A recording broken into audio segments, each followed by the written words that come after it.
Coming up on The World Today. The U.S. House of Representatives begins impeachment proceedings against President Donald Trump. One of Italy's largest ever mafia trials begins today with more than 330 suspected mobsters and their associates facing an array of charges. Plus, in our global update, the African Union says it's ready to take possession of nearly 300 million doses of COVID-19 vaccines. Thanks for joining us from wherever you are in the world. I'm Teniola Shobowale in Lagos. U.S. House Republicans have voted on rules governing the impeachment article that they will vote on later today as they begin impeachment proceedings against President Donald Trump based off of last week's insurrection at the Capitol building. Top House Republicans have warned the House is rushing to judgment with the impeachment. We're also hearing that the Senate Majority Leader Mitch McConnell is currently upset with the president for what he did last week. Well, let's listen on what's currently going on in the House at the moment. Is on the adoption of the resolution. Those in favor say aye. Those opposed say no. In the opinion of the chair, the yeas have it. Gentleman from Oklahoma. Madam Speaker, on that I would request the yeas and nays. Pursuant to Section 3S of House Resolution 8, the yeas and nays are ordered. Members will record their votes by electronic device.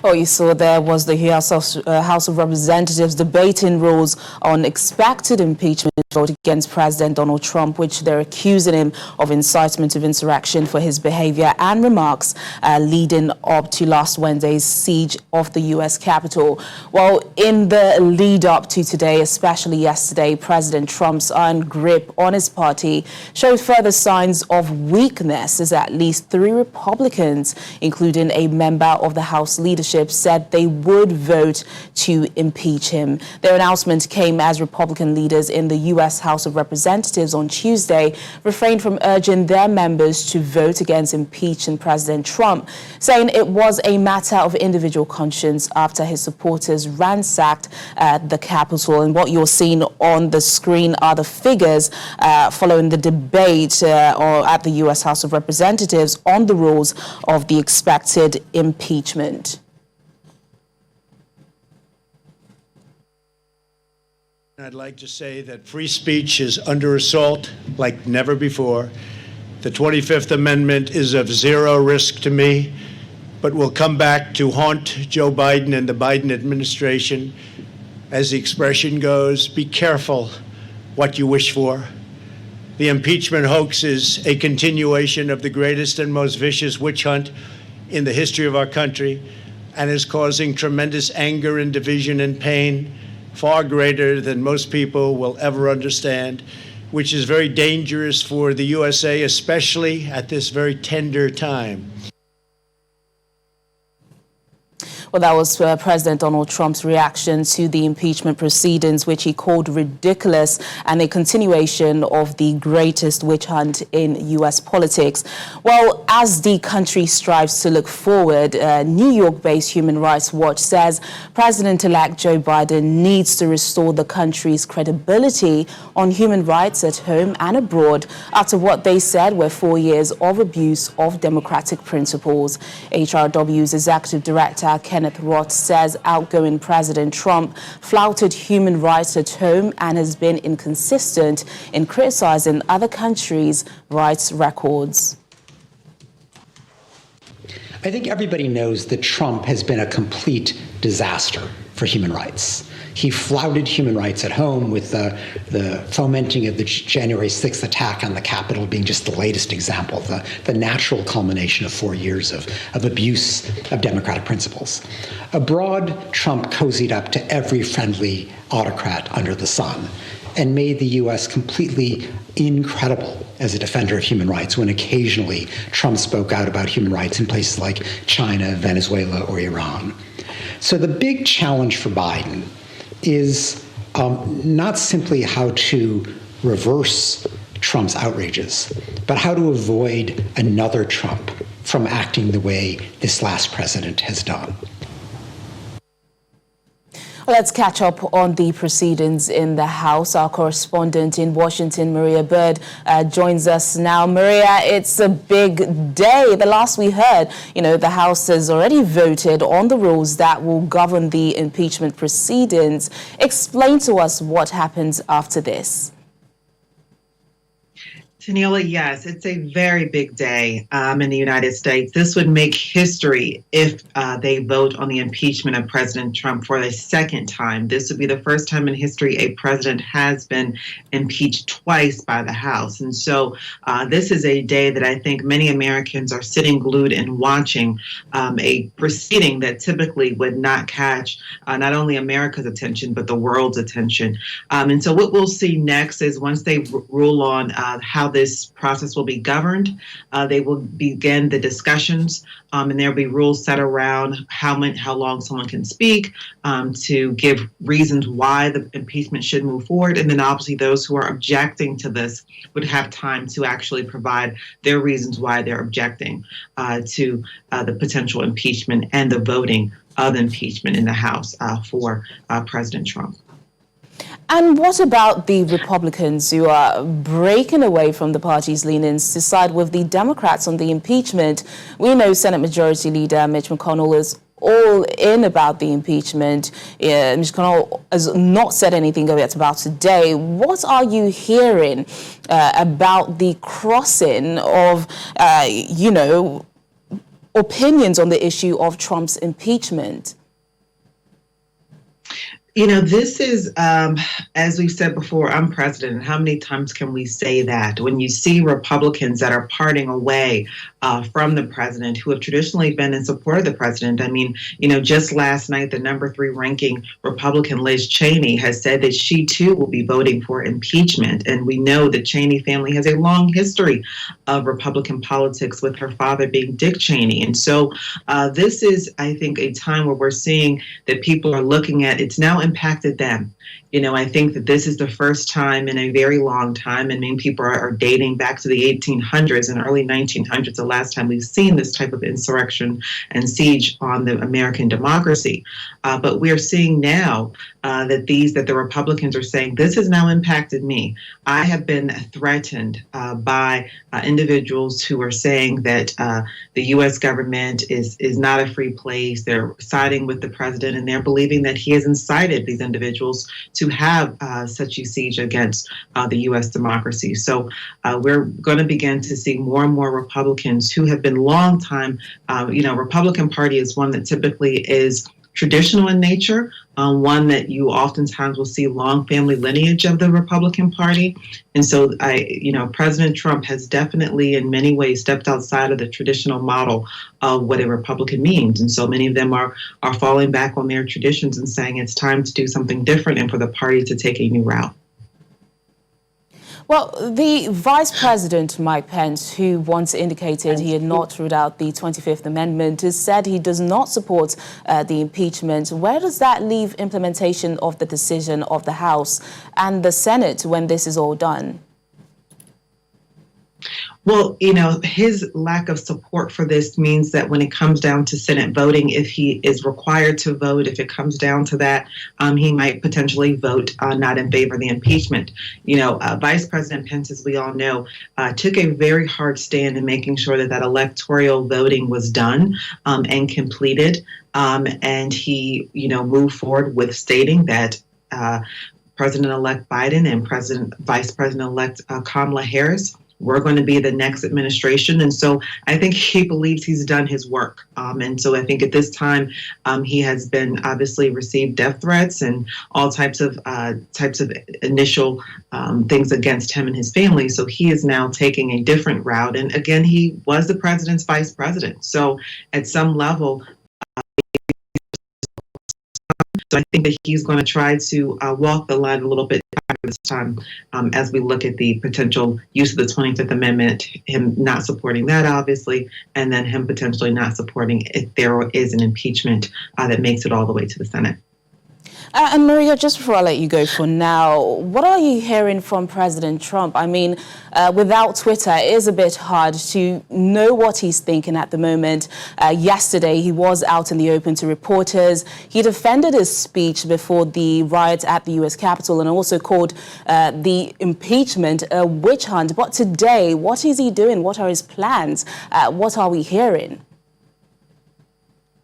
Well, many people are, noticing that he's almost out on the island on his own. We know that many of his close confidants have no longer been that close to him. We know that he's most likely looking at ways to potentially secure him not having any type of prosecutions against him once he does leave office. So he's really kind of on an island on his own at this point, and really having to not only look at the future of his political career, but most importantly, the future of him not receiving any legal liability for what has occurred on the Capitol. All right then, Maria, so much to keep our eyes on. I'm sure we're speaking much later, but thank you for bringing us up to speed. Thank you for having me. Now, more from the making up of the Biden-Harris upcoming administration as the president-elect nominates former U.S. Ambassador to the United Nations, Samantha Power, to lead the U.S. Agency for International Development, known as USAID, tasked with distributing foreign aid. Power had previously worked as a war correspondent and for the Obama administration's National Security Council before becoming the UN representative from 2013 to 2017. Biden has also announced that he had decided to elevate the role of USAID administrator so that Power will be part of the National Security Council.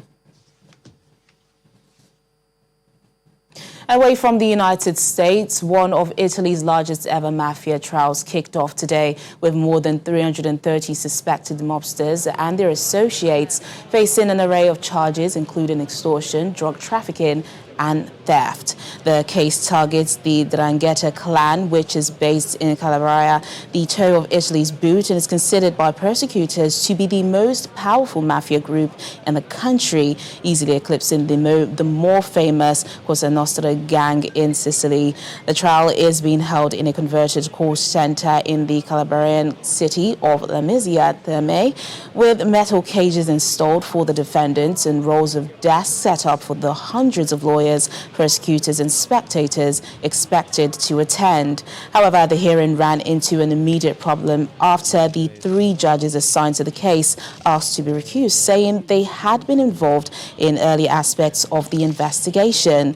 Lawyers say their request will be reviewed by a separate court, which will delay proceedings for several days. Still ahead on the program.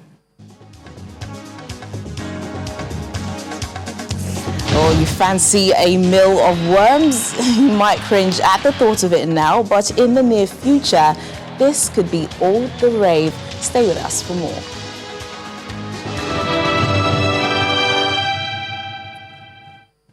Well, let's check in on the coronavirus situation around the world. We're learning that the Africa Centers for Disease Control says the African Union has secured close to 300 million COVID-19 vaccine doses. These vaccine doses, we understand, are being secured independently of the global COVAX effort. Africa has had more than 3 million cases of coronavirus with more than 73,500 deaths. Here's more on this and other developments on our COVID-19 Global Update. There are currently more than 91 million coronavirus cases around the world, with over 1.94 million fatalities. As of Tuesday, the figure was at over 89.7 million, with the United States still carrying the world's highest number of cases and death toll. The case count had risen over 22 million, including 380,366 deaths as of Tuesday evening. Today, according to the Johns Hopkins Coronavirus Resource Center, there are more than 22.8 million cases in the United States, with more than 380,825 deaths. Across the pond in the UK, Prime Minister Boris Johnson says Britain will make 24/7 vaccine centres open to the general public as soon as possible. He says the government will ramp up its COVID-19 vaccination programme to at least 2 million shots a week in England by the end of this month, with the aim of immunising tens of millions of people by the spring. Jordan has begun a coronavirus vaccination program intended to inoculate 1 in 4 of its 10 million population, with one official urging more people to register after low initial take-up for the free shots. Authorities hope to vaccinate between 20% to 25% of citizens over the coming months, but just 200,000 have so far signed up since registrations began on December 24th. Finally, in Italy, coordinator of an Italian-led research team has explained how evidence of a skin disorder in a sample obtained from a woman in the northern Italian city of Milan in November 2019 has revealed the presence of COVID-19 far earlier than previously suspected in the country. According to Professor Raphael Gianotti of the Department of Pathophysiology and Transplantation under the University of Milan, his research team selected nearly 20 samples that were collected from November 2019 to February 2020 for analysis. He said these samples only showed signs of skin rashes, but no other obvious symptoms of COVID-19 at the time. Well, continuing with the coronavirus pandemic, a global team of scientists led by the World Health Organization to investigate the origins of the coronavirus does not expect to face any limitations in their work in the Chinese city of Wuhan. That's according to a team member. Yong Yong-yen, a Vietnamese biologist, made the comments as the WHO team prepared to fly on Thursday from Singapore to Wuhan, where the first human cases were detected in late 2019. But I think the general trend is obvious. Since President Xi Jinping came to power, the repression has gone worse and worse overall. Like on every aspect of the Chinese society, you can see how the party is becoming more and more intolerant of any kind of like independent activity, whether it's in the academia, in the press, on the internet, civil society groups. It's just like there are less and less opportunity for any kind of dependent activity that is independent from what the state wants. We think some of these abuses, it's tragic that it took getting to this point, but that there is now more pushback against these kinds of violations. And we're seeing that play out mostly in the context of the UN, where almost as many governments are now coming together to criticize China's human rights violations as China musters for its coalition to respond to those.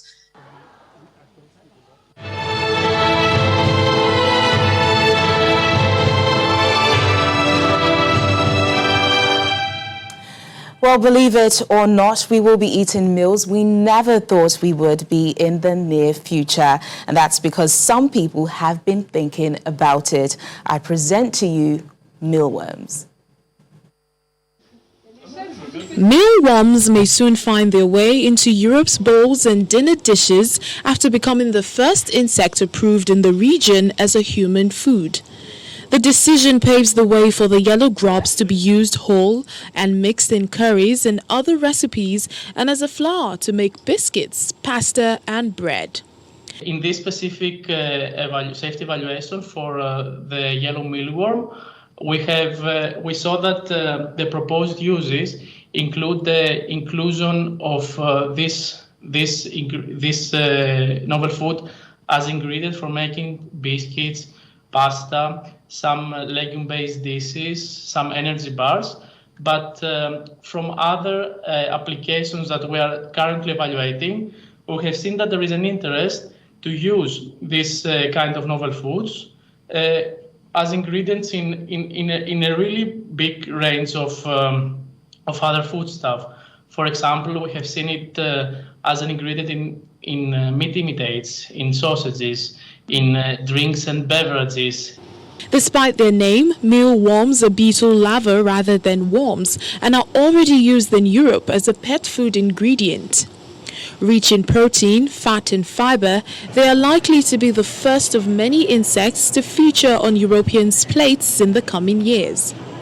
Under Emolao's supervision, mealworms were the first insect that the EU agency assessed under a novel food regulation that came into effect in 2018, triggering a flood of similar applications. The panel concluded that it's safe to consume this insect species, this product, under the proposed uses and use levels. And of course, if in the future there is a different novel food produced using Tenebrio molitor, the yellow mealworm larvae, as as a source, and there are like significant changes in production process, big differences regarding the proposed uses or the use levels, then a different safety assessment may be needed. But in this case, under the specific proposed use and use levels for this application, the panel has concluded that it's safe to consume this novel food. People across much of the world, including parts of Africa, Australia and New Zealand, already enjoy tucking into insect bars, cricket buggers and other grub-based foods. Once the European Commission ratifies ESFA's endorsement, Europe will join them. Overcoming the yuck factor may take its time. However, some sociologists believe psychological barriers, particularly strong in Europe, mean it will be some time before the yellow worms start flying off supermarket shelves there. The flavor of this one is very... Oh, I'm not sure what to say, but the future will definitely be interesting. I'm not sure I'll be trying that. That's the world today. Thank you so much for watching. I'm Teniola Shibowale. Stay safe.